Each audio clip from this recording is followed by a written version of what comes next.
Assalamualaikum warahmatullahi wabarakatuh. Selamat pagi anak-anak. Apa kabar hari ini? Apakah sehat dan siap mengikuti pelajaran Ibu hari ini? Ya, alhamdulillah. Sebelum kita memulai materinya, kita berdoa terlebih dahulu ya. Ketua kelasnya bisa memimpin doa hari ini.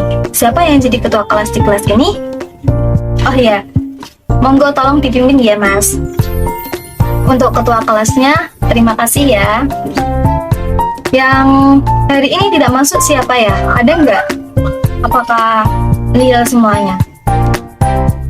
Oh, alhamdulillah nihil. Alhamdulillah kita dipertemukan hari ini dalam keadaan sehat semuanya, lengkap. Semoga pelajaran hari ini bisa berjalan dengan lancar dan selalu menyenangkan ya.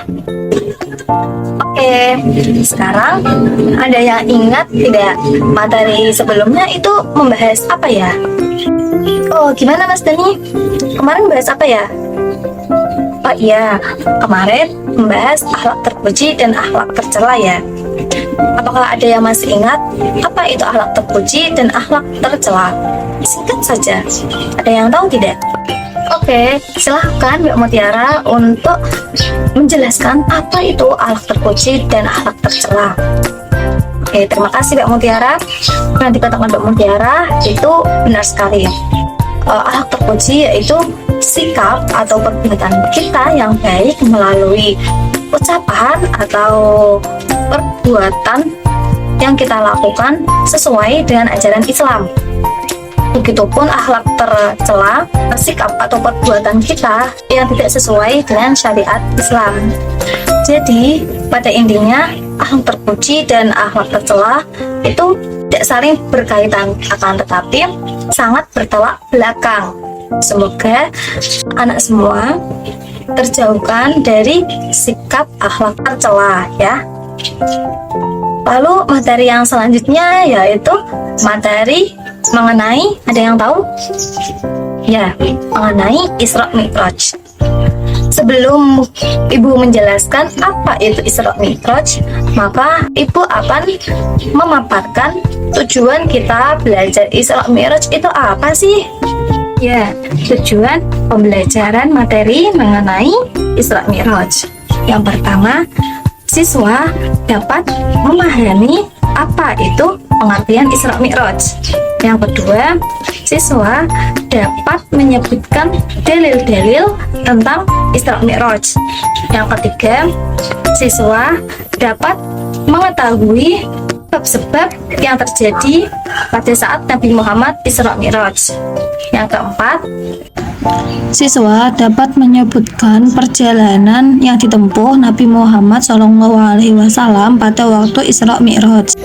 Yang kelima, siswa dapat menyebutkan peristiwa penting yang terjadi pada saat Isra Mi'raj dilakukan. Dan yang terakhir, siswa dapat mengetahui tanggapan penduduk Mekah terhadap Isra Mi'raj dan hikmah perjalanan Isra Mi'raj dilakukan.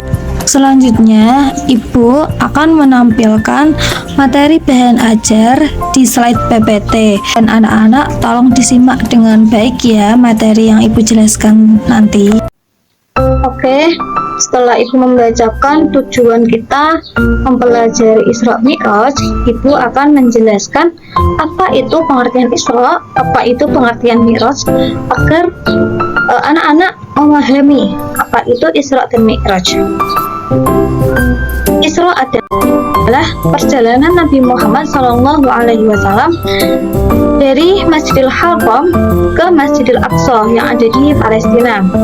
Yang kedua yaitu Mi'raj adalah perjalanan Nabi Muhammad dari Masjidil Aqsa di Palestina sampai ke Sidratul Muntaha.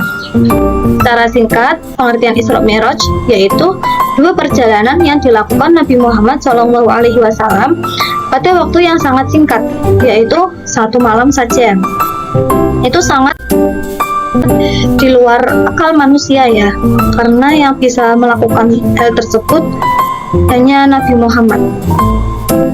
Lalu peristiwa Isra Mi'raj itu terjadi pada tanggal 27 Rajab tahun ke-621 Masehi atau tahun ke-10 setelah Nabi Muhammad diangkat menjadi Rasulullah. Peristiwa Isra Mi'raj dijelaskan dalam Al-Quran surat Al-Isra ayat 1 yang berbunyi Bismillahirrahmanirrahim. Subhanalladzi asra bi'abdihi laylan minal masjidil harami ilal masjidil aqsa alladzi barakna haulahu linuriyahu min ayatina innahu was-sami'ul basir. Artinya yaitu Maha Suci Allah yang telah memperjalankan hambanya yaitu Nabi Muhammad pada malam hari dari Masjidil Haram ke Masjidil Aqsa yang telah kami berkahi sekelilingnya agar kami perlihatkan kepadanya sebagian tanda-tanda kebesaran kami. Lalu yang selanjutnya yaitu latar belakang terjadinya peristiwa Isra Mi'raj. Itu karena wafatnya Abu Thalib dan Siti Khadijah.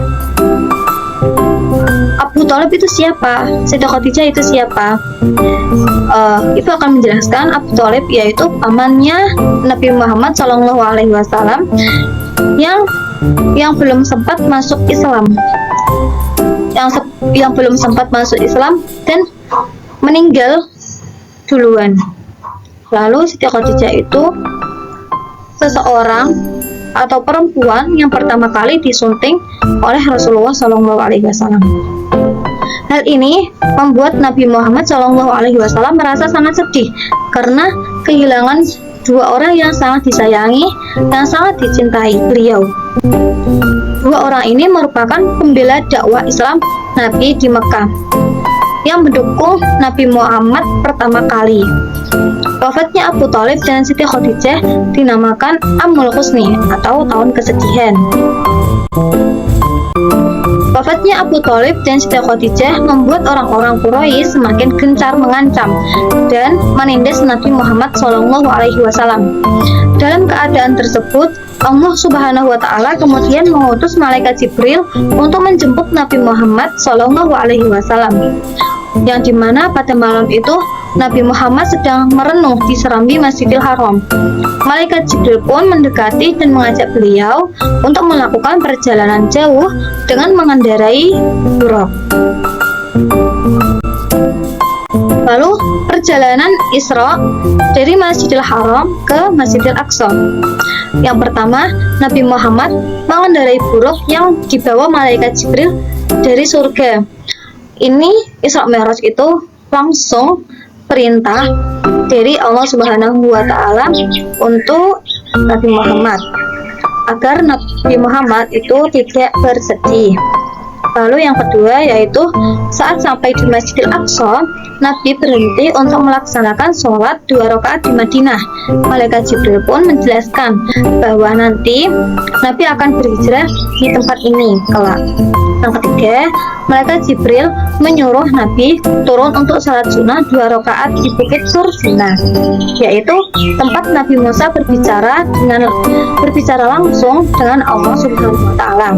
Yang terakhir yaitu yang keempat, malaikat Jibril menyuruh Nabi untuk berhenti guna melakukan sholat sunnah lagi, sholat sunnah 2 rakaat di Baitul Lahmi atau tempat Nabi Isa lahir. Lalu perjalanan Isra, perjalanan Mi'raj dari Masjidil Aqsa ke Sidratul Muntaha. Setelah melalui perjalanan dari langit pertama hingga langit ketujuh, Nabi Muhammad SAW pun kemudian melanjutkan perjalanan tanpa ditemani oleh malaikat Jibril. Pada saat itu Nabi Muhammad mendapatkan perintah sholat secara langsung yang awalnya 50 waktu sehari, kemudian Nabi Muhammad mendapatkan bonus menjadi 5 waktu sehari semalam. Nabi Muhammad nego ke Allah.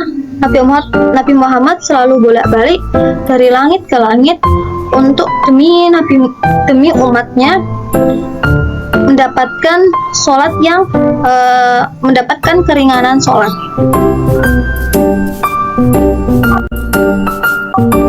Lalu peristiwa penting ketika Isra Mi'raj yaitu Nabi Muhammad melihat orang yang perutnya membesar sehingga sulit untuk berjalan, duduk, ataupun berdiri. Ini sebagai gambaran dosa dan hukuman bagi orang yang suka memakan riba. Yang kedua, Nabi Muhammad SAW diperlihatkan wajah-wajah malaikat penjaga api neraka. Yang ketiga, Nabi diperlihatkan orang yang memotong lidahnya sendiri kemudian tersambung lagi. Begitupun seterusnya. Inilah gambaran dosa dan hukuman untuk orang-orang yang suka berbohong, yang suka berdusta dan suka membicarakan keburukan orang lain. Lalu yang keempat, peristiwa pentingnya yaitu Nabi Muhammad bertemu dengan jin Ifrit. Yang terakhir, Nabi Muhammad SAW melihat orang yang tak henti-hentinya menuai hasil tanamannya sebagai gambaran bagi orang yang berjuang dalam membela agama Allah. Amalan mereka dilipat gandakan oleh Allah menjadi 700 kali. Tanggapan penduduk Mekah mengenai peristiwa perjalanan Isra Mi'rajnya Nabi Muhammad yaitu Nabi Muhammad segera menyampaikan perintah sholat kepada umatnya. Tetapi sebagian orang Quraisy tidak mempercayai peristiwa Isra Mi'raj. Mereka menganggap Nabi Muhammad pembohong. Akan tetapi Abu Bakar As-Siddiq membenarkan dan mempercayai peristiwa Isra Mi'raj yang dialami oleh Nabi Muhammad, sehingga Abu Bakar mendapat gelar As-Siddiq karena beliau membenarkan dan mempercayai peristiwa Isra Mi'raj tersebut. Lalu hikmah peristiwa Isra Mi'raj yaitu yang pertama, pentingnya ibadah sholat.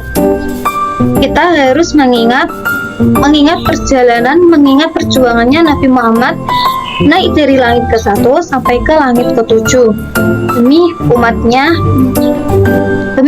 untuk mendapatkan keringanan sholat. Terus yang kedua yaitu bukti kekuasaan Allah, karena peristiwa Isra Mi'raj itu di luar akal manusia, karena itu dilakukan dalam waktu yang cukup singkat. Yang ketiga yaitu dakwah perlu pendukung, tidak bisa sendiri. Yang keempat, membersihkan jiwa dan raga untuk menghadap Allah Subhanahu wa Ta'ala.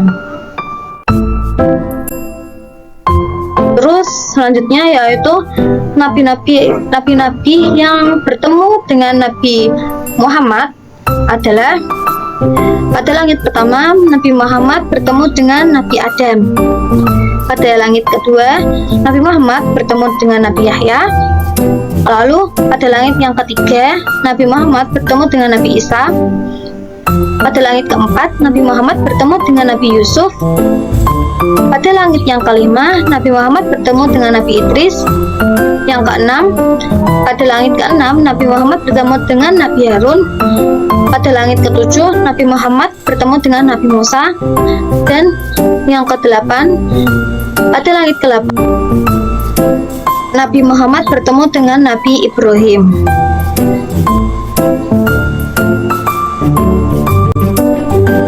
Oke, materinya sudah selesai mengenai Isra Mi'raj. Di sini apakah anak-anak ada pertanyaan mengenai Isra Mi'raj? Nanti kita kupas di hari ini ya.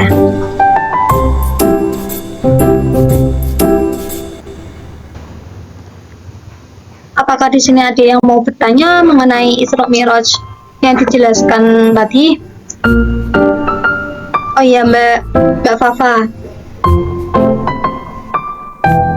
Ya, Ibu akan mengulang pertanyaan dari Mbak Fafa ya tadi. Mbak Fafa bertanya mengenai apa itu hewan buruk. Secepat apa buruk itu melintas? Ya. Ibu akan menjawab mengenai pertanyaan tadi.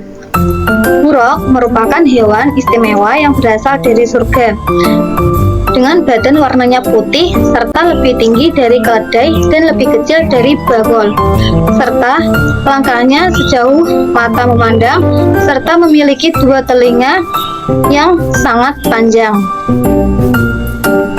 Ada juga yang mengatakan bahwa bahwa buruk itu tidak ada yang mengetahui karena tidak ada gambaran secara jelas, tidak ada gambaran di Al-Quran mengenai buruk, karena buruk tersebut hanya ada pada peristiwa Isra Mi'rajnya Nabi Muhammad. Selain itu tidak ada buruk, dan kecepatan buruk mengalahi kecepatan cahaya atau kecepatan kilat sejauh mata memandang. Itu Mbak. Apakah ada pertanyaan lain? Oke, tidak ada. Ibu rasa sudah cukup ya materi hari ini. Alhamdulillahirrabbilalamin. Ibu cukupkan materi hari ini mengenai Isra Mi'raj. Tugas kalian yaitu membuat rangkuman mengenai Isra Mi'raj dan dikumpulkan pada minggu depan. Oke anak-anak, harap diindahkan ya. Ibu harap materi hari ini bisa membuat anak-anak lebih bersemangat dalam mengerjakan sholat, karena itu merupakan perjuangannya siapa? Ya, perjuangannya Nabi Muhammad untuk umatnya, untuk kita semua. Oke, jadi mulai sekarang kalau sholat jangan ditunda-tunda. Nabi Muhammad saja memperjuangkan umatnya. Masa kita sebagai umatnya tidak mengikuti perjuangannya beliau? Bu, cukupkan sampai sini ya. Lalu kita berdoa kafaratul majelis. Ibu pimpin ya. Alhamdulillahirabbil Subhanakallahumma wa bihamdika asyhadu an la ilaha illa anta astaghfiruka wa atubu ilaik. Selamat beristirahat teman-teman. Dari selanjutnya yaitu apa? Oke, sholat jenazah. Nanti minggu depan juga praktek sholat jenazah ya. Terima kasih anak-anak, selalu jaga kekompakan kalian dan selalu aktif di dalam kelas ya. Wassalamualaikum warahmatullahi wabarakatuh.